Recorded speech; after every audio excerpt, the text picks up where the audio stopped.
Fenomena ajakan frugal living untuk memprotes kenaikan BPN 12%, dampak dan implikasinya.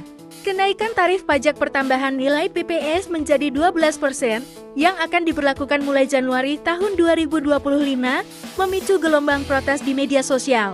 Salah satu bentuk protes yang populer adalah ajakan menerapkan frugal living atau hidup hemat, yang bertujuan mengurangi konsumsi barang-barang yang terkena pajak. Ajakan ini tidak hanya menjadi perbincangan, tetapi juga memunculkan kekhawatiran mengenai dampak ekonomi lebih luas. Apa itu frugal living dan mengapa diterapkan sebagai protes? Frugal living atau gaya hidup hemat mendorong masyarakat untuk lebih selektif dalam pengeluaran mereka. Ajakan untuk memboikot konsumsi barang-barang tertentu seperti ponsel, kendaraan, dan barang kebutuhan tersir lainnya semakin ramai di media sosial seperti 10 Twitter. Sebagai contoh, salah satu warganet menulis, yang pengen ganti HP tahan, yang pengen ganti motor baru tahan. 1 tahun aja, jangan lupa pakai semua subsidi, gak usah gengsi dibilang miskin.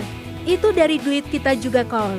Ajakan ini tidak hanya bertujuan untuk mengurangi konsumsi, tetapi juga sebagai bentuk kritik langsung terhadap kebijakan kenaikan tarif pajak yang dianggap memberatkan masyarakat.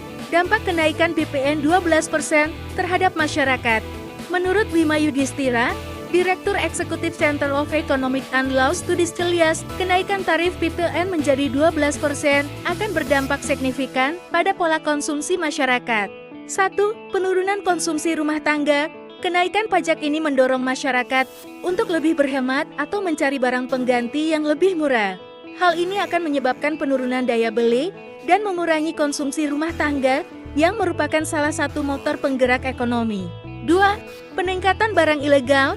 Tarif pajak yang tinggi memicu lonjakan peredaran barang-barang ilegal yang tidak dikenakan pajak, sehingga justru mengurangi penerimaan negara. 3. Pertumbuhan ekonomi bawah tanah underground economy. Aksi belanja di warung kecil atau pasar tradisional yang banyak dianjurkan dalam gerakan ini juga berpotensi memperbesar underground economy, sektor ekonomi yang sulit dipajaki. 4. Dampak bagi retail modern. Berkurangnya konsumsi di sektor retail modern dapat berdampak buruk pada perusahaan-perusahaan besar yang merupakan penyerap tenaga kerja signifikan di sektor perdagangan. Saran alternatif untuk pemerintah. Bima menyarankan pemerintah untuk mencari alternatif kebijakan guna meningkatkan pendapatan negara tanpa membebani masyarakat secara langsung. Beberapa saran yang diusulkan antara lain. 1. Penerapan pajak kekayaan wealth tax. Pajak ini dapat menghasilkan pendapatan hingga 81,6 triliun rupiah.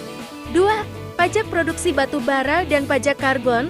Langkah ini dinilai lebih efektif dan adil dibandingkan menaikkan PPN. 3. Penghapusan insentif pajak tidak tepat sasaran, misalnya insentif tax holiday dan tax allowance yang bertentangan dengan prinsip global minimum tax dan dinilai tidak berdampak signifikan terhadap pertumbuhan ekonomi.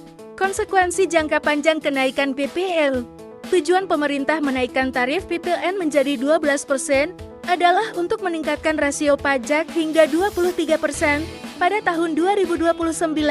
Namun, langkah ini membawa konsekuensi berat seperti 1. Mengubah pola konsumsi masyarakat secara signifikan. 2. Memukul sektor ekonomi formal. 3. Membuka peluang lebih besar bagi pertumbuhan ekonomi informal yang sulit dipajaki.